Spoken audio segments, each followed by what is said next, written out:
하나님께서 오늘 우리에게 주신 말씀은 창세기 25장 19절에서부터 34절까지의 말씀입니다. 함께 교독하고 마지막 절은 함께 읽겠습니다. 아브라함의 아들 이삭에 대한 기록은 이러합니다. 아브라함이 이삭을 낳았습니다. 이삭은 40대에 밧단 아람의 아람 사람 부두엘의 딸이며 아람 사람 라반의 여동생인 리브가를 자기 아내로 맞이했습니다. 이삭은 자기 아내가 임신하지 못해서 그녀를 위해 여호와께 간구했습니다. 그러자 여호와께서 그의 간구를 들어주셔서 그의 아내 리브가가 임신하게 됐습니다. 그런데 뱃속에서 두 아기가 서로 싸웠습니다. 리브가는 내게 왜 이런 일이 일어나는 것일까? 라고 말하며 여호와께 나아가 여쭈어 보았습니다. 여호와께서 그녀에게 말씀하셨습니다. 두 나라가 내 태 안에 있다. 내 태 안에서부터 두 민족이 갈라질 것이다. 한 민족이 다른 한 민족보다 강하니 형이 동생을 섬기게 될 것이다. 리브가가 출산할 때가 돼서 보니 그녀의 뱃속에 쌍둥이가 들어 있었습니다. 먼저 나온 아들은 빨갛고 온몸이 털옷과 같아서 그 이름을 에서라고 했습니다. 그 다음에 그의 동생이 나왔는데 손으로 에서의 발 뒤꿈치를 잡고 있었습니다. 그래서 그 이름을 야곱이라고 했습니다. 그들을 낳았을 때 이삭은 60세였습니다. 그 아이들이 자라서 에서는 능숙한 사냥꾼으로 들판에 나다니는 사람이 됐습니다. 야곱은 조용한 사람이어서 장막에 머물러 있었습니다. 이삭은 사냥한 고기를 좋아했기 때문에 에서를 사랑했고 리브가는 야곱을 사랑했습니다. 그러던 어느 날 야곱이 죽을 끓이고 있는데 들판에 나갔던 에서가 들어왔습니다. 에서는 배가 고팠습니다. 에서가 야곱에게 말했습니다. 그 붉은 죽을 내가 좀 먹게 해다오. 나 정말 배고파 죽겠다. 붉은 것을 먹겠다고 해서 그의 별명을 에돔이라고 부르기도 합니다. 야곱이 대답했습니다. 먼저 형의 장자권을 오늘 내게 파십시오. 에서가 말했습니다. 내가 지금 죽을 지경인데 장자권이 내게 무슨 소용이냐? 그러자 야곱이 말했습니다. 오늘 당장 내게 맹세부터 하십시오. 에서가 맹세를 하고 야곱에게 자기 장자권을 팔았습니다. 그제야 야곱이 에서에게 빵과 붉은 죽을 주었습니다. 에서는 먹고 마신 후 일어나 가버렸습니다. 이처럼 에서는 자기 장자권을 소홀히 여겼습니다. 아멘. 창세기가 50장까지 있는데 창세기를 크게 두 부분으로 나눌 수 있습니다. 1장부터 11장까지는 인간의 원 역사라고 볼 수 있고 12장부터 50장까지는 4명의 족장을 통해서 이루어지는 또 하나님의 어떤 족보, 하나님의 어떤 선택된 백성의 이야기라고 할 수 있는데요. 그 4명의 족장은 아브라함과 이삭과 야곱과 요셉입니다. 우리가 지난주까지 아브라함에 대해서 보았고 그리고 이제 오늘은 우리가 이삭에 대해서 보는데요. 이 4명의 족장 중에서 가장 특색이 없고 가장 묵상할 부분이 별로 없는 인물이 이삭이 아닌가 싶은데 아브라함은 믿음의 조상이라고 불리잖아요. 믿음의 조상이 되기까지는 여러 가지 사건들이 있었죠. 갈대아 우르를 떠나서 하란을 거쳐서 가나안 땅에 들어오기까지의 사건들도 있었고 가나안 땅에 정착해서 살아가는 이야기들도 있었고 그 가운데 하나님께서 믿음 없는 아브라함에게 지속적인 언약, 약속의 갱신을 통해서 믿음의 조상으로 그렇게 성장시켜 가시는 그런 모습들도 우리가 보았습니다. 자녀가 많을 것이라는 그 약속 앞에서 아이가 없으니까 흔들리면서 결국은 하나님 앞에 죄를 범하기도 하지만 그러나 결국 하나님의 약속을 얻는 그런 모습들, 그렇게 어렵게 얻은 아들 이삭을 하나님께 바치는 어떤 그런 모습들도 우리가 봤습니다. 우리가 아직 보진 않았지만 야곱은 창세기에서 가장 분량이 깁니다. 게다가 야곱의 이름은 이제 이스라엘로 바뀌게 되면서 이스라엘의 12지파가 야곱의 아들들이지 않습니까? 그러니까 기록할 이야기가 많았겠죠. 성장하는 이야기, 그리고 외삼촌 라반의 집에 가서 고생하는 이야기, 12명의 아들을 낳는 이야기, 형 에서를 만나러 오면서 하나님과 씨름하는 어떤 이야기, 그런 것들도 다 야곱에 해당되는 내용이죠. 요셉은 어떻게 보면 가장 불우한 그런 사람이었을지 모르나 이집트의 총리가 되는 그런 반전의 인물이었습니다. 하나님의 계획하심과 이끄심이 가장 선명하게 드러나는 인물이 요셉이라고 할 수 있습니다. 그런데 이삭은 이 다른 3명의 인물들과는 분량도 중요도도 차이가 납니다. 이삭이 처음에 성경에 등장하는 것은 21장인데 이삭에 대한 기록이 많지 않아요. 21장에 가서 보면 태어난 지 8일 만에 할례를 받았다고 돼 있고, 그리고 이집트 여인 하갈을 통해서 얻었던 이스마엘 있지 않습니까? 아브라함이 얻었던 그 이스마엘에게 괴롭힘 당하는 그런 이삭의 모습들도 나오고요.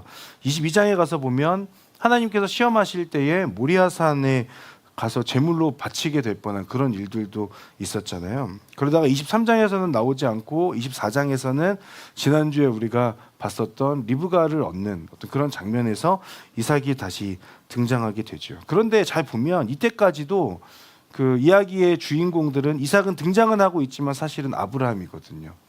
그러니까 아브라함을 통해서 이삭이 어떻게 행동하게 되었는가, 그런 부분. 본인이 태어난 지 8일 만에 할례를 스스로 하진 않았을 거 아닙니까? 나 할례 받게 해달라고 그렇게 얘기하지도 않았을 테고. 그러니까 이삭은 계속해서 아브라함의 이야기 가운데 하나의 어떤 곁가지로 내용이 나오게 됐죠. 이삭이 무언가 했다는 기록이 별로 없습니다. 그만큼 성경에서는 이삭에 대한 이야기가 중요하지 않게 다뤄지는 것 같기도 합니다. 그래서 이삭이 등장하긴 하지만 아브라함의 그늘에 계속 가려져 있는. 그러나 오늘 본문 25장 19절에 와서는 이제 본격적으로 이삭의 이야기가 시작이 되는데, 우리 25장 19절 20절 말씀 함께 읽어보도록 하겠습니다. 시작. 아브라함의 아들 이삭에 대한 기록은 이러합니다. 아브라함이 이삭을 낳았습니다. 바단 아람의 아람 사람 부두엘의 딸이며 아람 사람 라반의 여동생인 리브가를 자기 아내로 맞이했습니다. 아멘. 자, 아브라함의 아들 이삭에 대한 기록은 이러합니다 라고 그렇게 시작하죠. 여전히 아브라함의 그늘에 뭔가 가려져 있는 느낌을 받죠. 아브라함의 아들 이삭. 이전에도 이삭은 존재하고 있었지만 이때부터 이제 이삭에 대한 기록, 이전까지는 이삭에 대한 기록이 아니었고 이제부터 이삭에 대한 기록이다라는 것을 알게 합니다. 여기서의 기록이라고 하는 것은 족보 혹은 계보라고 볼 수 있는데 히브리어로 톨레도트라고 하거든요. 그러니까 뭔가 중요한 사건들이 있을 때 창세기에서는 이 톨레도트라고 하는 그 표현을 써서 그 사람의 계보가 어떻게 되는지, 그 사람의 족보가 어떻게 되는지, 그 사람의 이야기가 어떻게 되는지가 이렇게 쭉 기록이 됩니다. 이것은 이삭에 대한 기록, 그리고 이삭 가정의 어떤 이야기라고 하는 것을 오늘 본문을 통해서 먼저 확인하게 되는데요. 그 시작이 아브라함이 이삭을 낳았다라는 거죠. 이 표현이 중요한 것은 아브라함이 오랜 시간 기다렸다가 얻은 아들이었기 때문에 그렇습니다. 이삭이라고 하는 사람이. 그리고 하나님께서 약속하신 것이 이제 이루어져 간다라고 하는 것을 의미하기 때문에 중요하죠. 그러나 이 표현이 중요한 또 다른 이유는 하나님께서 아브라함에게 약속하셨던 그 아들이 바로 이삭이라는 거예요. 그러니까 태어난 이삭을 통해서 하나님의, 아브라함에게 약속되었던 하나님의 약속이 이삭을 통해서 이제 이어져 간다는 거죠. 너의 자손이 하늘의 별과 같이 많아질 것이다. 아브라함에게 하셨던 그 약속이 이삭을 통해서 지금 성취되는 것의 그 과정이라고 하는 데 있습니다. 그런데 이삭에 대해서 이야기를 우리가 하게 될 때, 이 내용을 볼 때 이삭만을 이야기하는 내용이 별로 없습니다. 리브가랑 꼭 세트로 묶여서 지금 이야기가 되는 것을 확인할 수 있죠. 그만큼 이삭에 대해서는 기록할 것이 딱히 없다는 어떤 그런 반증이기도 하고, 리브가를 얻게 되었던 그 사건이 굉장히 중요한 사건이었다라고 하는 것도 우리가 확인할 수 있습니다. 그러니까 지난주에 봤었던 아브라함의 종 엘리에셀을 아브라함의 고향 땅인 그 하란, 그 땅으로 보내서 이삭의 아내를 찾게 했던 사건, 그 가운데 엘리에셀이 사실은 말도 안 되는 사인을 요구하면서 하나님께 기도하였던 그 사건, 그때 하나님께서 응답하시지 않았습니까? 그 응답으로 인해서 이 리브가라고 하는 여인이 자신이 살던 곳을 떠나서 이삭에게로 왔던 그 사건입니다. 그리고 이제 이삭과 리브가 가정에 생기는 문제와 태어나는 자녀들에 대한 이야기들이 이제 펼쳐지게 되는 것이죠. 창세기의 중심 인물인 4명의 족장 중에 한 사람으로 등장하는 이삭이지만 사실 계속 말씀드리는 것처럼 가장 적은 분량이 기록되어 있고 중요도가 떨어지는 인물이라고도 볼 수 있습니다. 그러나 이삭이 중요한 이유가 있습니다. 그것은 방금 말씀드렸던 것처럼 하나님의 약속의 결과이고, 그리고 이삭의 아들들을 통해서 아브라함의 약속이 또 실현되어져 가는 그 과정에 이삭이 있다는 것. 그래서 마치 물이 흐르는 그 파이프라인이 있을 때 거기에 물이 새지 않도록 잘 연결하는 이음새 역할을 하는 것이 이삭이라고 볼 수 있어요. 그래서 이삭은 분량이 적지만 다른 족장들에 비해서 중요하지도 않은 것 같지만 하나님의 약속을 이어간다라고 하는 그 측면에서는 중요한 인물이라고 할 수 있습니다. 어떻게 보면 중요도가 떨어지는 것 같고 그리고 중심에 있는 것 같지 않지만 그러나 이삭이 없었다면 아브라함의 그 약속은 하나님께서 하신 아브라함과의 그 약속은 이루어지거나 성취될 수 없었다라고 하는 것이죠. 여러분 중심에 있지 않고 드러나지 않으면 어떻습니까? 사람들에게 스포트라이트를 받지 않는다고 해도 우리에게 중요한 것은 사람들의 인정과 사람들 앞에서의 어떤 그런 주목함이 아니라 하나님께서 주목해 주시는 것 아닌가. 이삭은 역사 속에서 성경 속에서 주목받는 인물은 아니었을 수 있습니다만 하나님께 주목받는 인물이었고 하나님의 약속이 성취됨에 있어서 매우 중요한 역할을 했다는 점에서 이삭의 중요도가 분량으로는 다 이야기될 수 없는 부분도 있는 것 같습니다. 여러분 우리가 사람들 가운데 주목받거나 드러나는 것을 목표로 삼지 않기를 바랍니다. 사람들이 주목하면서 인정해 주지 않아도 하나님께서 주목하시고 하나님께서 여러분들 인정해 주시면 되는 것 아닌가. 우리 삶의 목적이 내가 지금 속한 곳에서 혹은 나의 삶의 자리 가운데에서 내 옆에 있는 사람에게 얼마나 인정받을까가 아니라 나의 삶의 자리 가운데서 내가 최선을 다하는 삶, 하나님께서 나에게 주신 것이다라고 하는 그 분명한 믿음과 확신 가운데 하나님을 의식하며 하나님께 인정받는 것을 목표로 하는 삶이 되는 그런 저와 여러분들의 삶이 되기를 주님의 이름으로 축복합니다. 그래서 하나님께서 일하실 때 당연히 중심이 되면 좋겠죠. 하지만 중심이 되지 않는다고 하여도 하나님의 일하심의 통로로서 하나님과 세상 사이의 그 이음새 역할을 할 수 있는 그런 하나님의 사람, 어쩌면 그 삶이 이삭과 같은 사람의 삶이 아닐까 생각합니다. 내가 돋보이고 중심이 되는 것보다 하나님을 돋보이게 하는 사람, 하나님의 일하심을 변질되지 않게 그저 순수하게 그 하나님의 뜻을 흘려보내는데 쓰임받는 그런 사람, 우리가 이삭을 통해서 배워볼 수 있는 부분이 아닌가라는 생각이 듭니다. 그런데 이삭과 리브가의 가정에 한 가지 고민이 이제 생기게 됩니다. 21절 말씀인데요. 21절 말씀 함께 읽어볼까요? 시작. 이삭은 자기 아내가 임신하지 못해서 그녀를 위해 여호와께 여호와께 간구했습니다. 간구했습니다. 그러자 여호와께서 그의 간구를 들어주셔서 그의 아내 리브가가 임신하게 됐습니다. 아멘. 자, 이삭과 리브가 사이에 아이가 생기지 않습니다. 이삭이 리브가랑 결혼한 나이가 40세였거든요. 아들 에서와 야곱이 태어나는 때가 26절에 보면 60세라고 나와요. 그러니까 20년 동안에는 아이가 없었던 거예요. 점점 나이가 들어가고 마음이 급해졌겠죠. 근데 아브라함과 사라 사이에서도 아이가 없었지 않습니까? 우리가 잘 아는 것처럼 아브라함은 100세가 되어서 이삭을 낳게 되죠. 그런데 아브라함과 이삭의 가장 큰 차이점이 있습니다. 그것은 아브라함은 하나님의 약속 앞에서 마음이 급해져서 여종 하갈을 통해서 아이를 낳았다면 이삭은 아브라함을 통해 전달된 하나님의 약속을 알고 있었을 텐데 민족이 많아질 것이라는 그 약속, 그럼에도 불구하고 마음이 앞서지 않았다는 겁니다. 아브라함은 하갈과 또 사라 그리고 이제 오늘 본문 이전에는 다른 여인들을 통해서 또 자녀들을 낳거든요. 사실 하나님께서 원하셨던 방법은 아니었죠. 근데 이삭은 족장들 중에서 유일하게 아내가 한 명인 사람입니다. 그리고 그 4명의 족장들 중에 그 하나님의 뜻 앞에서 그 하나님의 뜻을 거스르거나 그 뜻보다 앞서가지 않고 하나님의 뜻 앞에서 하나님의 뜻이 먼저 갈 수 있도록 그렇게 순종하며 나아갔던 사람이 이삭이라고 하는 것이죠. 이삭의 가장 큰 장점은 하나님보다 앞서지 않고 가장 먼저 하나님 앞에 기도했다라고 하는 점에 있습니다. 이것이 어떻게 보면 4명의 족장 중에서 할 얘기도 적고 분량도 적은 것 같지만 그러나 족장으로서 쓰임받게 된 비결이 아닐까 생각해 보는데요. 생각해 보면 이삭은 아브라함이 모리아산에서 하나님의 뜻에 순종하여서 나아갈 때 이삭이 충분히 아브라함의 뜻에 거스를 수 있었음에도 불구하고 이삭은 거스르지 않았다는 것을 우리가 알 수 있죠. 이것이 소극적이라고 볼 수도 있지만 어떻게 보면 순종적인 모습이라고도 볼 수 있습니다.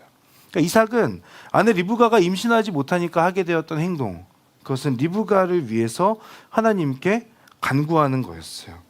리브가가 왜 임신하지 못했는지는 알 수 없죠. 그런데 사라와는 분명히 결이 좀 다릅니다. 사라는 불임이었을 가능성이 높습니다. 그렇기 때문에 자신이 자신의 몸 상태를 알고 있었기 때문에 하갈을 통해서라도 자녀를 낳아라라고 그렇게 이야기했던 것이죠. 그러나 리브가는 임신하지 못하는 몸이었다기보다는 문제는 없었을 가능성이 높아요. 근데 하나님의 때를 기다리게 하신 것으로 보는 것이 더 가능성이 높지 않은가. 그때는 이삭과 리브가가 하나님께 기도하는 것을 통해서 하나님께서 일하시는 삶이다. 하나님께서 일하시는 인생이다라고 하는 것을 깨닫게 하시기 위함이 아니었을까라는 생각을 해보게 됩니다. 그럼 그전에는 기도하지 않았는가? 기도했겠죠. 그러나 그들이 다 이해할 수 없었던, 또 우리가 다 이해할 수 없는 무언가, 하나님의 때, 그때에 하나님께서는 이삭과 리브가에게 임신을 통해서 하나님의 메시지를 전달해 주신다는 데 있어요. 자, 리브가의 모습을 우리 한번 보면 좋겠는데 22절 말씀도 우리 한번 같이 읽어보도록 하겠습니다. 22절 읽겠습니다. 시작. 그런데 뱃속에서 두 아기가 서로 싸웠습니다. 리브가는 내게 왜 이런 일이 일어나는 것일까? 라고 말하며 여호와께 나아가 여쭈어 보았습니다. 아멘. 자, 이 말씀이 중요한 것은 두 아이가 서로 싸웠다는 어떤 그런 부분도 있을 수 있지만 지금의 상황을 놓고 하나님께 여쭈어 보고 있는 리브가의 태도라고 할 수 있습니다. 지난주에 우리가 아브라함이 종 엘리에셀을 하나님 땅으로 보내서 이삭의 아내를 데려오게 하지 않았, 리브가를 데려오게 하지 않았습니까? 그때 엘리에셀의 기도대로 행동하고 그를 따라와서 이삭의 아내가 된 리브가였죠. 그런데 그때 내용들을 잘 보면 리브가가 엘리에셀을 따라 나설 때에 성경 어디에도 리브가가 하나님 앞에 기도했다는 내용은 없어요. 근데 아버지 부두엘이나 오빠 라반도 엘리에셀의 말에서 하나님의 뜻인 것은 인정하지만 하나님께 기도하거나 여쭈어보는 태도는 그들에게서도 찾아볼 수 없었습니다. 다만 그곳에 나오는 표현들은 금은 폐물이 많았다, 혹은 값비싼 선물들을 주었다, 뭐 이런 내용들이 등장하죠. 어떻게 보면 오해해서 보면 저런 것 때문에 리브가가 지금 고민도 안 하고 따라왔나라고 생각될 만큼 기도했다거나 그런 내용들을 찾아볼 수 없습니다. 리브가도 하나님께 기도했던 모습이 없었던 거죠. 그러나 어찌됐든 리브가는 엘리에셀을 따라 나섰고 이삭의 아내가 됩니다. 그런데 리브가가 아브라함과 이삭이 살고 있던 지역에 도착할 때쯤에 이삭의 태도가 좀 독특합니다. 날이 저물 무렵에 이삭이 묵상하러 들에 나갔다가라고 그렇게 표현하거든요. 그러니까 묵상하러 들에 나가서 지금 이렇게 기다리고 있는 상황인 거죠. 아무 생각 없이 그저 리브가를 기다리고 있었던 게 아닙니다.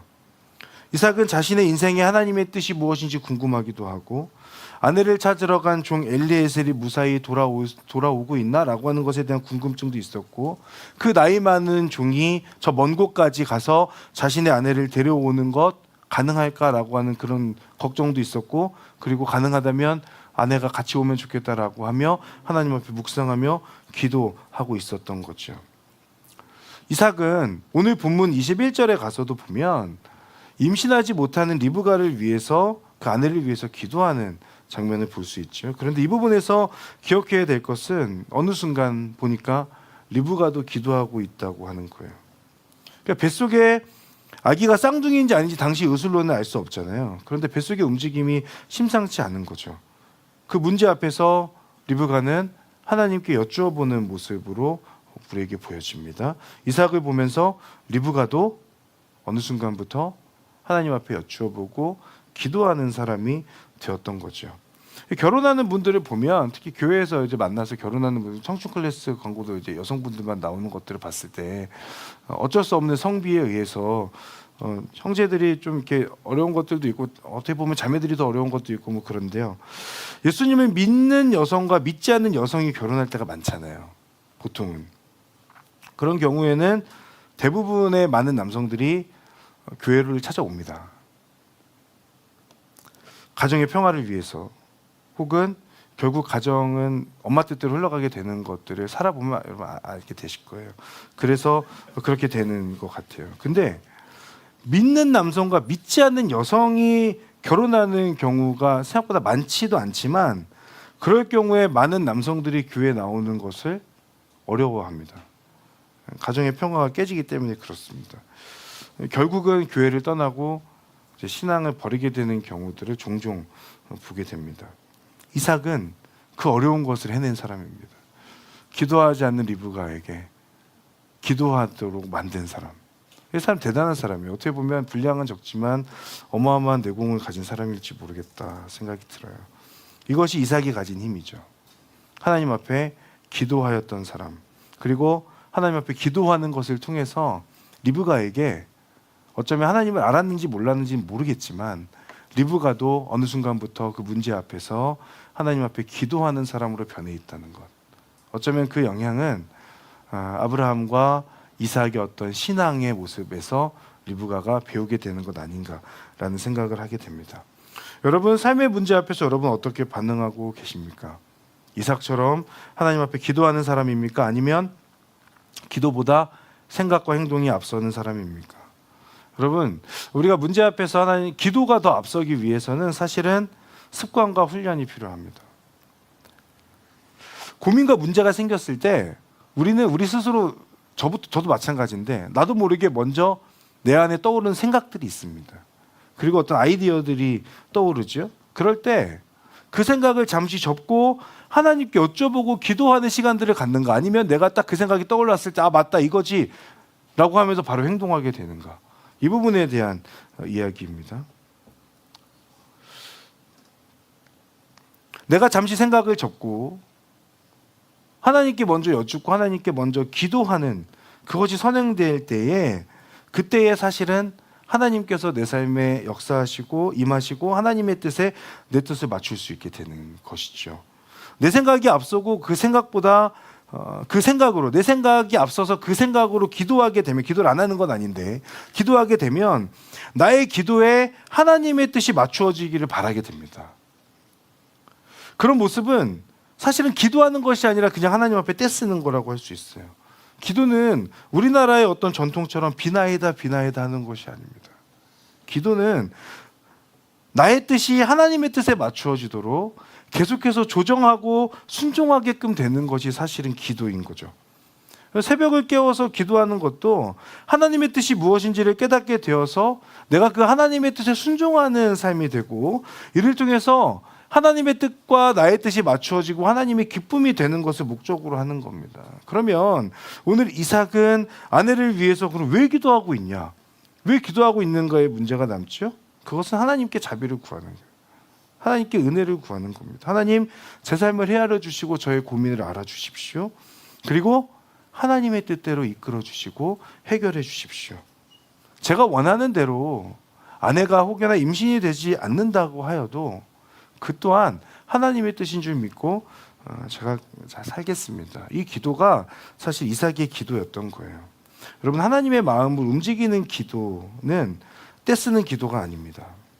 오히려 하나님의 뜻에 나의 뜻을 맞출 때 하나님의 응답이 시작되고 하나님께서 움직이시는 것이죠. 조급하지 말고 하나님께서 상황을 여실 때까지 기도하며 기다릴 수 있는 그런 우리들의 신앙이 되기를 바랍니다.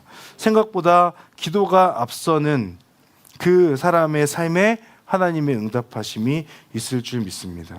물론 우리의 고민과 삶의 문제에 있어서 조급함보다는 하나님의 뜻을 구하는 것이 어렵다는 것을 저도 잘 알아요. 저도 늘 부딪히는 문제입니다. 그러나 지금의 어려움, 지금의 고민, 지금의 그 문제들이 나에게 있어서, 나의 성장에 있어서 저는 밑거름이 될 거라고 믿습니다. 나의 어려움과 고민과 문제와 그 고통을 하나님께서 그냥 내버려 두시지 않을 것이기 때문이고, 그 시간은 우리가 하나님의 뜻을 가장 잘 알 수 있는 가장 좋은 타이밍에 있는 때라고 하는 것이기 때문에 그렇습니다. C.S. 루이스라고 하는 분이 고통의 문제라고 하는 책에서 이런 내용을 말했습니다. 하나님께서는 쾌락 속에서는 침묵하시고 편안한 삶 속에서는 속삭이시고 고통 속에서는 소리 지르신다. 이게 무슨 말입니까? 삶의 문제 앞에서, 그 문제 앞에서 우리가 기도한다면 하나님의 뜻이 우리 가운데에 침묵과 속삭임으로 찾아오는 것이 아니라 그 문제 앞에서 먼저 기도할 때 그 하나님의 뜻이 하나님의 소리 지름처럼 우리 가운데 선명해진다라고 하는 것이죠. 그런 은혜와 응답으로 우리에게 다가온다는 겁니다. 그러니 사랑하는 여러분, 우리가 문제 앞에서 아둥바둥하거나 내가 먼저 내 생각으로 내가 떠오르는 아이디어로 어떻게 행동할까를 고민하기보다 하나님 앞에 먼저 기도하고 여쭈어 볼 수 있는 그런 저와 여러분들이 되기를 진심으로 바랍니다. 이것이 삶의 문제에 대한 첫 번째 반응인 거예요. 리브가가 하나님께 기도하니까 하나님께서 알려주시잖아요. 그것이 23절에 나오는데 23절 말씀 우리 한번 같이 읽어보겠습니다. 시작. 여호와께서 그녀에게 말씀하셨습니다. 두 나라가 내 태안에 있다. 내 태안에서부터 두 민족이 갈라질 것이다. 한 민족이 다른 한 민족보다 강하니 형이 동생을 섬기게 될 것이다. 아멘. 자, 이제 리브가도 하나님께서 알려주셔서 뱃속에 쌍둥이가 있다는 걸 알게 되죠. 그런데 두 아들이 있는 것뿐 아니라 두 나라가 너의 뱃속에 있다, 너의 태 속에 있다라고 그렇게 사실 축복의 말씀하시는 거예요.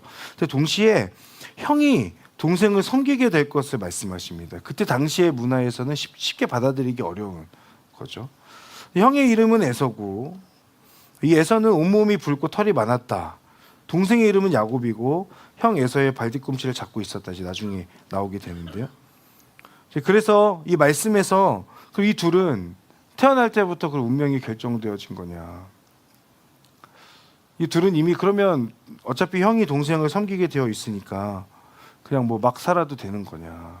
이런 것들에 대한 의문들이 남습니다. 그리고 사실 이 본문은 신학 안에서도 굉장히 많은 스펙트럼 안에서 이렇게 갈리는 의견이 갈리는 그런 부분들이기도 합니다. 근데 이 부분을 저는 이렇게 보고 싶습니다. 에서와 야곱 중에 누가 더 악한가? 여러분 에서와 야곱 중에 누가 더 악합니까? 우리가 나중에 이제 보면 알고 여러분 다 알고 계신 내용이라서 여쭤보는 건데 야곱이 더 악하지 않습니까? 그러니까 자신의 장자권을 소홀히 여긴 에서가 멍청하긴 하죠. 하지만 에서가 악하진 않습니다. 그죠? 근데 야곱은 에서를 속이고 틈을 타서 장자권을 탐하지 않습니까? 그리고 야곱이라고 하는 이름 자체도 속이는 자이지 않습니까? 그러면 에서보다 야곱이 더 악한 건 아닌가? 그래서 발꿈치를 잡고 나올 만큼 이렇게 집착하는 인간이 아닌가라는 생각을 하게 되죠. 그런데 하나님께서는 왜 에서가 아니라 야곱을 선택하시는가? 이것이 의문으로 남아요. 그렇죠? 여러분 궁금하지 않으세요? 저는 되게 궁금한데 결론 전 잘 모르겠어요. 근데 여기서 중요한 것은 하나님께서 에서를 버리신 것이 아니라는 겁니다. 그러니까 형이 동생을 섬긴다고 해서 하나님께서 버리신 건 아니잖아요. 하나님께서 뱃속에 있는 에서와 야곱을 보시면서 하시는 말씀은 이들의 운명이 이때부터 결정되었다라고 딱 그렇게 보는 것보다는 하나님을 대하는 이들의 태도를 보시며 예견하시고 알고 계시고 말씀하신 것이 아닌가 싶은 거죠. 에서와 야곱의 삶을 생각해 보십시오. 에서는 이방 여인과 결혼합니다. 자신이 원하는 것이 가장 우선되는 사람이에요. 남자답고 외향적이고 많은 사람이 따르는 매력. 나중에 야곱이 자신의 식솔들을 데리고 이렇게 올 때 에서가 400명을 데리고 나가잖아요. 그 모습 봤을 때 에서는 이미 어느 정도 성공한 사람, 그리고 사람을 끄는 매력이 있는 사람이었을 가능성이 높죠. 그러나 그의 삶에 한 가지가 빠져 있습니다. 하나님이 없어요. 야곱은 어떻습니까? 형 에서를 피해서 떠났습니다. 나중에 가서 보면 장자권을 가로채가지고 축복을 가로채고 떠나게 되죠. 아버지 이삭처럼 친족 중에서 아내를 얻습니다. 성품은 악해요. 그리고 거짓말도 잘해요. 그리고 이기적이에요. 대신에 에서와는 다르게 집에 있기를 좋아하고 조용한 그런 사람이었다 표현하죠. 그러나 그의 삶에 한 가지가 있어요. 하나님이 있습니다. 에서와 야곱에 있어서 가장 큰 차이점은 그의 성격과 그의 태도가 어떠했느냐의 문제가 아니라 사실은 그의 삶에 하나님이 계신가 계시지 않는가의 문제였다라고 하는 겁니다. 하나님께서 쓰시는 중요한 기준은 태어나기 전부터 운명적으로 결정된 것이 아니라 하나님 앞에서 엎드리는가, 하나님을 경외하는가, 하나님 앞에서 씨름하는가의 영역이라는 것이죠. 에서가 하나님 앞에서 반응하고 하나님을 붙드는 삶이었다면 하나님께서는 에서도 사용하셨을 겁니다. 물론 말씀대로 야곱을 더 사용하셨겠죠. 그러나 그렇다고 해서 에서를 사용하지 않겠다는 말씀도 사실 없어요. 하나님께서 아시는 것이죠. 야곱은 그 마음에 하나님을 향한 반응이 있고 하나님을 경외하는 모습이 있습니다. 에서는 자신을 중요하게 여기고 하나님 없이 살아갑니다. 모든 것을 아신 하나님께서 에서와 야곱의 성품, 에서와 야곱이 하나님을 어떻게 경외하는지도 이미 아셨던 것이죠. 그 알매에서 나온 말씀이 23절의 말씀이 아닌가. 그렇다면 인간의 운명은 결정되어져 있는 것이 아니라 하나님의 은혜와 인간의 최선의 하나님의 은혜와 인간의 최선이라고 하는 그 결과의 맞물림이 인생인 것이다 라고 하는 것. 그러니 우리에게 주어진 삶의 숙제는 내 인생의 주인이 나인가 아니면 내 인생의 주인이 하나님인가의 문제인 거예요. 사랑하는 여러분, 삶의 문제 앞에서 우리는 문제의 주인 누군지 알아야 됩니다. 이 고민과 문제를 내가 안고 갈 것인가, 내가 책임질 것인가, 아니면 이것을 하나님의 책임으로 내어드릴 것인가. 하나님의 일하심은 나의 시선이 하나님께 고정되어져 있을 때 시작되는 것이죠.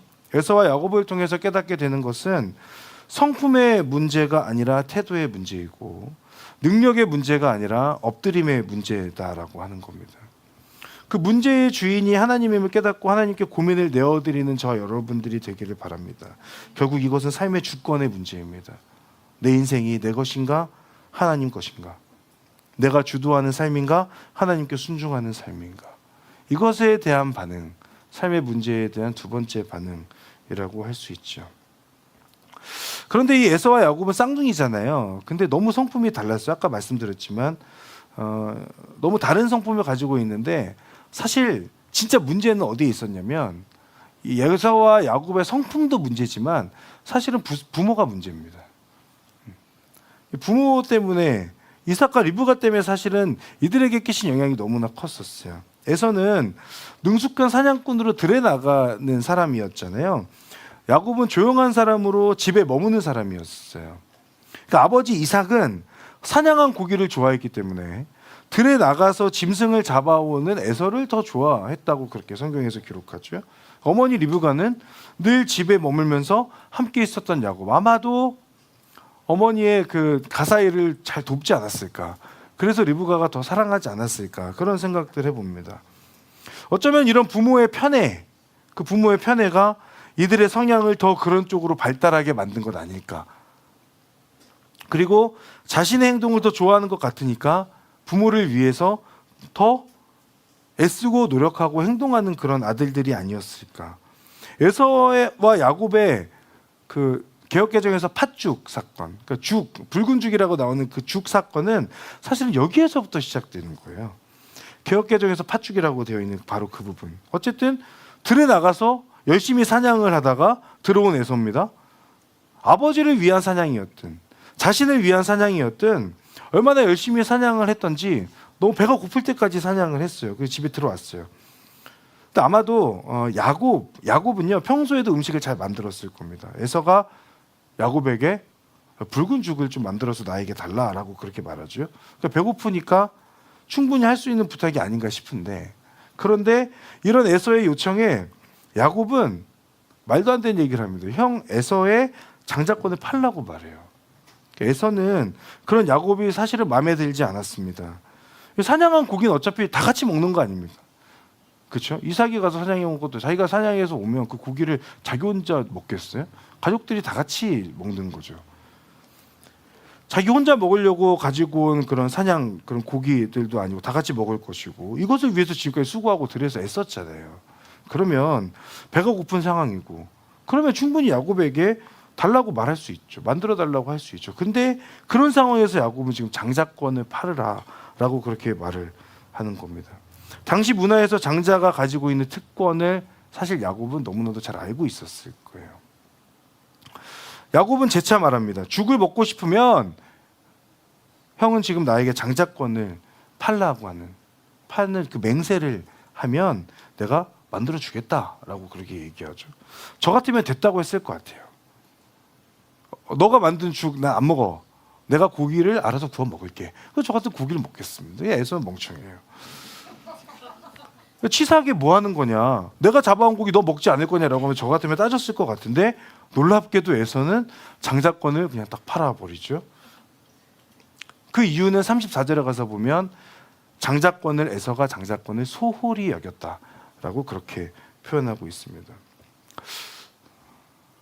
이삭과 리브가와 에서와 야곱, 그 모습, 그 이야기에서 흐르는 한 가지 주제가 있습니다. 그것은 욕심이에요.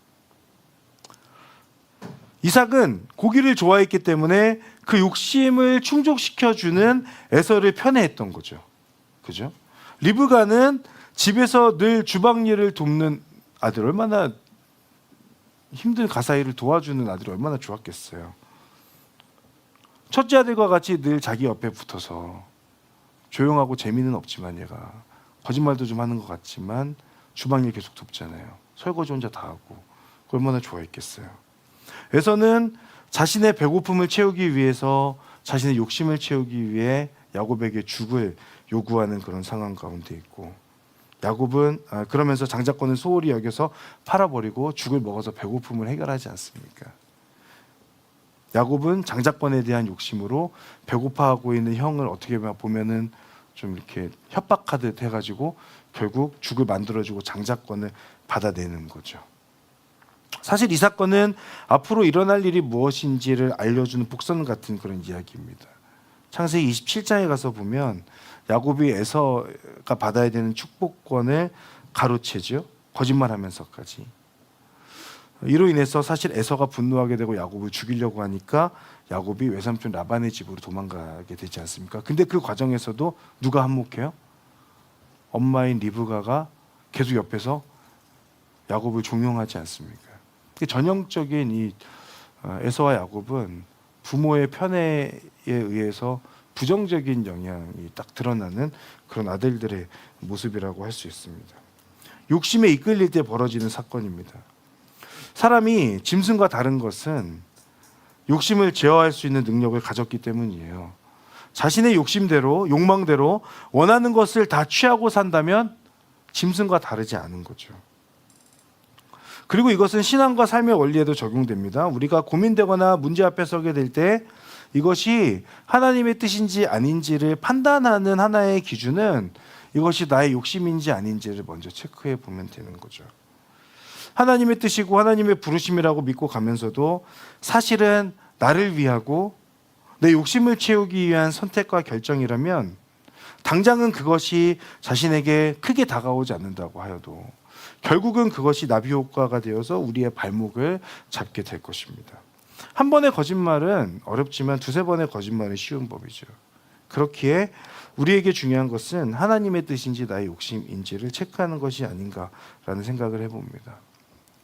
욕심에 이끌리는 삶의 결말은 저는 결국은 파멸이라고 생각합니다. 그리고 그것은 우리 주변 사람들에게도 안 좋은 영향을 끼치게 되는 거죠. 내 욕심으로 무엇을 행하든 내 욕심으로 행하지 않든 그 결과는 지금이 전부가 아니라 지속적으로 내 삶에 영향을 끼친다는 것을 알 필요가 있습니다. 에서는 자기의 욕구를 채우기 위해서 하나님께서 부모를 통해 허락하신 장자권을 소홀하게 여겼습니다. 그 결과 많은 재산과 명성과 사람을 얻기는 하지만 그 안에 하나님은 없고 하나님의 선택을 받지 못하게 되죠. 여러분, 우리는 이 땅에서의 삶이 전부가 아닌 사람들입니다. 나를 위해 살아가는 사람들도 아닙니다. 그렇다면 우리가 생각해야 될 것은 하나님을 위해서, 하나님께서 원하시는 것을 위해서 나의 욕심을 얼마나 버리면서 살아갈 수 있을 것인가. 그 욕심을 버릴 수 있는, 나의 욕심을 버릴 수 있는 선택과 결정, 그리고 삶이 필요한 것이죠. 저도 마찬가지고 우리가 살아가다 보면 내가 원하는 것을 이루기 위해서 많이 노력합니다. 그리고 어떤 내 안에 들어와 있는 어떤 욕망이라던가 욕심들을 제어하지 못하고 버리지 못하고 내가 원하는 대로 행동합니다. 누군가를 볼 때 너무 화가 나요. 쟤를 어떻게 막 해버리고 싶고 화내고 싶고 욕하고 싶고. 저도 그럴 때가 많은데 저 화가 많거든요. 고개를 끄덕이시면 안 되는데 저 화가 많습니다. 근데 거기에서 하나님을 믿으면서 그리고 목회자로 생활하면서 조금씩 제 안에 조금씩 바뀌어가는 것은 한 번은 그 화를 억누르게 되는. 제가 거기에서 내가 하고자 하는 대로 화를 내고 제 이 손으로 멱살을 잡거나 뭐 이렇게 때리게 된다면 그 결과는 저도 파멸이고 얘도 파멸이고 이제 그렇게 되는 거거든요. 우리는 우리 삶에 주어지는 내 안에 올라오는 욕망들을 잘 제어하며 살 수 있어야 돼요. 그것이 결국 나를 위한 것이 아니라 하나님 앞에서 부끄러운 모습으로 결론 지어질 때가 많기 때문에 그렇습니다. 사랑하는 여러분, 내 욕망을 거스르는 결단이 있길 바라고, 내 욕망을 거스르게 되는 그 은혜가 하나님으로부터 부어지기를 바랍니다. 내가 할 수 없잖아요. 저 기도 많이 했어요. 저 인간을 때리지 않게 해달라고. 하나님 참게 해주십시오. 전 진짜 기도 많이 했습니다. 욕하지 않게 해주십시오. 기도 진짜 많이 했습니다. 그래서 다행히 지금 욕을 안 합니다. 하나님께서 욕 나오는 상황에서 욕보다는 마음에 이렇게 말을 못하게 주시는 그런 은혜를 주셨습니다. 제 힘으로 할 수 없어서 기도했던 겁니다. 제가 잘했다는 게 아니라 여러분들도 저도 마찬가지 계속해서 내 안에 올라오는 욕망과 욕구들을 하나님 앞에 먼저 내어놓을 수 있어야 된다라는 거죠. 그것이 삶의 문제에 대한 우리 세 번째 반응인 거죠. 여러분, 인생은 고민의 연속이고 문제와의 씨름입니다. 그로 인해서 우리 삶은 한없이 무겁게 느껴질 때가 많습니다. 그 문제 앞에서 여러분 어떻게 반응하고 계십니까? 이삭과 리브가 에서와 야곱을 통해 우리가 배우게 되는 것은, 그 교훈은 나의 생각보다 하나님께 기도하는 것이 앞서야 된다는 거예요. 그로 인해서 내가 원하는 것을 하나님께 강요하는 것 같은 그런 기도가 아니라 기도를 통해서 하나님의 뜻을 알게 되고 하나님의 뜻에 내 뜻을 맞추어 가는 겁니다. 그래서 사실 기도는, 누군가는 이 얘기를 들으면 불편하실 수 있지만 기도는 늘 응답되는 겁니다. 기도는 열심히 할 수 있지만 하나님은 더한 열심으로 나의 기도에 사실 응답하고 계신 거예요. 그것이 내가 원하는 대로 이루어지거나 아니거나 할 뿐인 겁니다. 중요한 것은 하나님의 뜻을 알고 하나님의 뜻에 나의 뜻을 맞추어가는 그런 삶의 모습들이 우리 가운데 필요하고, 하나님께서 원하시는 것은, 하나님께서 원하시는 기도는 바로 그런 삶의 모습, 그런 기도다라고 하는 것이죠. 또한 우리는 이삭의 가정을 통해서 내 삶의 주권이 하나님께 있음을 깨닫습니다. 지금의 내 삶은 성품과 능력의 문제가 아니라 하나님을 대하는 태도와 엎드림의 문제임을 여러분 기억하셔야 돼요. 저는 하나님께서 하나님을 경외하는 자의 그 삶을 때로는 하나님의 뜻을 바꾸시면서까지 책임지신다고 저는 믿습니다. 하나님의 뜻, 처음에 저에게 있어서 주어진 하나님의 뜻이 있었을지 모르겠으나 그것이 제가 하나님을 경외하는 그런 삶의 모습으로 살아가게 될 때 바뀔 수 있고, 내가 하나님을 경외하지 않는 그런 삶으로 내 자유의지를 발동해서 내 마음대로 행동하고 욕망, 욕구대로 행동하는 그런 삶을 살아갈 때 하나님의 그 계획은 바뀔 수 있어요. 그런데 그 바뀌는 것까지도 우리는 하나님의 인도하심과 하나님의 섭리와 하나님의 계획하심이라고 믿고 가는 거예요. 그렇기 때문에 하나님이 전능하신 거예요. 처음부터 모든 것을 다 점지해 놓고 너는 딱 이 A로만 가야 돼, 이게 아니라 A에서 D까지 가는 데는 B도 있고 C도 있고 또 뭐가 있지? E도 있고 F도 있을 수 있는 거예요. 그런데 하나님께서 이끌어 가시는 그 길의 종착지는 어디냐? 결국 하나님의 인도하심대로 가는 D로 가게 되는 것이죠. 그것이 하나님의 전능하심이라고 볼 수 있어요. 그렇다면 우리가 기억해야 될 것은 내 삶의 주권이 내가 아니라 하나님께 있다라고 하는 것을 믿고 가는 것이죠. 여러분, 우리는 욕심에 이끌리지 않도록 늘 기도해야 됩니다. 욕심이 나를 이끌지 않도록. 욕심대로 선택하고 결정할 때는 죄송하지만 하나님의 뜻이 아닐 가능성이 높습니다. 욕심을 내려놓고 다른 선택을 할 수 있는 그런 결단이 여러분들 가운데 있기를 바랍니다. 그 결단을 통해서 내 자신을 혹은 누군가를 파멸로 모는 것이 아니라 하나님의 손에 붙들린 그런 삶이 되는 그 방법이 내 욕심을 한번 체크해 보는 거예요. 우리 안에 들어오는 그 욕심들, 그 욕심 앞에, 욕망 앞에 우리가 깨어있기를 간구하면서 하나님의 은혜를 구하십시오. 그리고 하나님, 제가 제 욕망대로 살지 않고 욕망을 거스르는 삶을 살게 해주십시오. 내 입만으로 그게 안 되고 내 입만으로 참 어렵습니다. 하나님, 그러니까 하나님께 도와주셔야 됩니다. 하나님 은혜를 주셔야 됩니다. 그렇게 하나님 앞에 간구하며 나아가는 저 여러분들 되길 바랍니다. 우리 시간 함께 찬양할까요?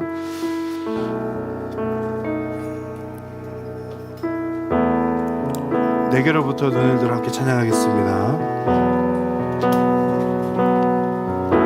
내게로부터 눈을 들어 주를 보기 시작할 때 주의 일을 보겠네. 내 작은 마음 돌이키사 하늘에 꿈꾸게 하네. 주님, 한 번 더 내게로부터 눈을 들어 내게로부터 눈을 들어 주를 보기 시작할 때 주의 일을 보겠네. 내 작은 마음 돌이키사 하늘에 꿈꾸게 하네. 주님을 볼 때 모든 시선을 주님께 드리고 살아계신 하나님을 느끼네. 내 삶은 주의 역사가 되고 하나님이 일하기 모든 시선을 주님께 드리고 주님께 드리고 살아계신 하나님을 느낄 때 살아계신 하나님을 느낄 때 내 삶은 주의 역사가 되고 하나님이 우리 한 번 더 고백합시다. 모든 시선을 주님께 드리고 모든 시선을 주님께 살아계신 하나님을 느낄 때 살아계신 하나님을 느낄 때 내 삶은 주의 역사가 되고 하나님이 일하기 시작하네. 이 시간에 함께 기도하며 나아갈 때에 먼저 하나님 앞에 하나님 제 생각이 앞서지 않고 하나님께 먼저 기도하는 자 되도록 인도하여 주시옵소서. 하나님, 삶의 문제 앞에서 나도 모르게 내 머리를 먼저 발동하여서 하나님께서 일하실 틈을 드리지 않고 내가 그 문제를 해결하고자 하는 그런 모습들이 많이 있음을 회개하면서 하나님, 제가 하나님 앞에 더욱더 기도하는 사람 되어서 내가 그 문제 앞에서 내 생각과 내 뜻대로 가는 것이 아니라 하나님께 기도하면서 그 하나님의 뜻에 나의 뜻과 나의 생각, 나의 삶이 맞추어지는 은혜를 허락하여 주시옵소서. 하나님 아버지, 기도하는 자 되게 해주십시오. 그것이 습관이고 그것이 영성일진데 하나님, 제 안에 먼저 기도하는 습관이 없다면 하나님께 먼저 기도하는 그런 습관을 들이게 해주셔서 하나님께 기도하는 인생으로, 하나님의 뜻에 순종하는 인생으로 저를 붙잡아 주시고 사용하여 주시옵소서. 이 시간 함께 하나님의 은혜를 구하며 주여 한번 부르며 함께 기도합니다. 주여. 하나님 삶의 문제 앞에서 내가 기억해야 할 것은 하나님, 그 문제가 하나님 내가 먼저 생각하고 내가 먼저 이끌어가고 내가 해결해야 될 문제가 아니라 하나님께 맡겨드리고 하나님께서 일하시고 하나님께서 역사하여 주시는 그 하나님의 뜻임을 아버지 하나님 기억하며 나아갈 수 있도록 아버지 인도하시고 함께하여 주십시오. 하나님 아버지, 내 안에 기도를 통하여 하나님의 뜻임과 하나님의 은혜를 온전히 경험케 하여 주시옵소서. 하나님, 내가 원하는 대로 나의 뜻에 하나님의 뜻을 아버지 하나님 맞춰가는 것이 신앙일진데 하나님 내 뜻에 하나님께서 따라오시기를 간구하는 인생이 되지 않도록 하나님 이끌어주시고 함께하여 주시옵소서.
여러분, 우리 이 시간에 이번 한 주간의 삶을 하나님께 좀 맡겨드리며 기도하지 않겠습니까? 하나님, 이번 한 주 동안 살아갈 때 저의 욕심대로 저의 욕망을 충족시키며 사는 그런 삶을 벗어날 수 있도록 하나님 도와주십시오. 하나님, 저는 늘 내가 원하는 것을 먼저 행동하고 내가 원하는 것을 추구하며 살아가는데, 하나님, 결국 내가 원하는 대로 내 욕망 가운데로 내 욕심대로 행동하는 것은 때로는, 또 많은 경우는 하나님의 뜻이 아니고 내 생각일 때가 많습니다. 하나님, 제가 저 욕심에 이끌리는 삶이 되지 않게 하여 주십시오. 욕심이 잉태한 즉 죄를 낳는다고 하셨습니다. 죄가 장성한 즉 사망일 것이라 말씀하셨지요. 하나님, 모든 죄의 문제는 사실은 하나님이 아닌 내가 원하는 것을 추구하는 그 욕심과 욕망에서부터 시작되는 것이기에 하나님께 요청합니다. 하나님께 도움을 구합니다. 하나님, 내 욕심에 이끌리는 인생이 아니라 하나님의 뜻에 이끌리는 인생, 내 욕심대로 나아가는 인생이 아니라 온전히 하나님을 붙들므로 인하여서 하나님의 마음에 합한 자로 살아가는 은혜를 더하여 주시옵소서. 내 힘으로 할 수 없으니 하나님의 은혜를 구합니다. 하나님 도와주시옵소서. 우리 시간 하나님의 도움을 구하며 주여 한번 부르며 함께 하나님 앞에 기도하며 나아갑니다. 주여, 할렐루야. 하나님의 은혜를 구합니다. 하나님께서 인도하시고 하나님께서 역사하여 주십시오. 내 삶에 하나님의 은혜를 구하오니 나의 욕심과 나의 욕망대로 이끌림 받는 인생이 아니라 하나님의 뜻에 따라가는 인생이 되게 하여 주시옵소서. 하나님을 붙들며 하나님을 바라보는 삶이 되어서 하나님, 그 삶을 주님의 크심을 따라가는 믿음으로 나아가게 하여 주시옵소서. 나의 욕심에 이끌리지 않게 하여 주시고 내 욕망대로 하나님의 선택, 하나님의 이끄심 안에 아버지 우리의 삶이 온전히 나아가는 삶이 될 수 있도록 주님 인도하시고 함께하여 주시옵소서. 하나님은 하나님의 그 뜻과 하나님의 계획이 있으십니다. 하나님의 뜻과 하나님의 계획하심대로 저의 삶을 이끌어가 주시옵소서. 저의 삶을 책임져 주시옵소서. 아버지 하나님, 하나님의 은혜 안에 하나님을 바라보오니 주여,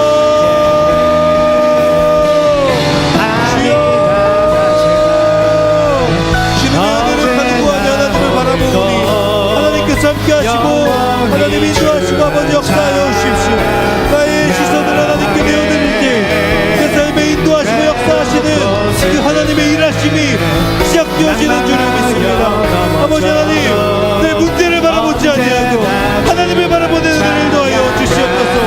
내 욕심대로 이끌리지 아니하고 하나님의 계획과 하나님의 인도하심과 하나님의 역사하심을 붙들며 나아가는 삶이 될 수 있도록 아버지 인도하시고 함께하여 주옵소서.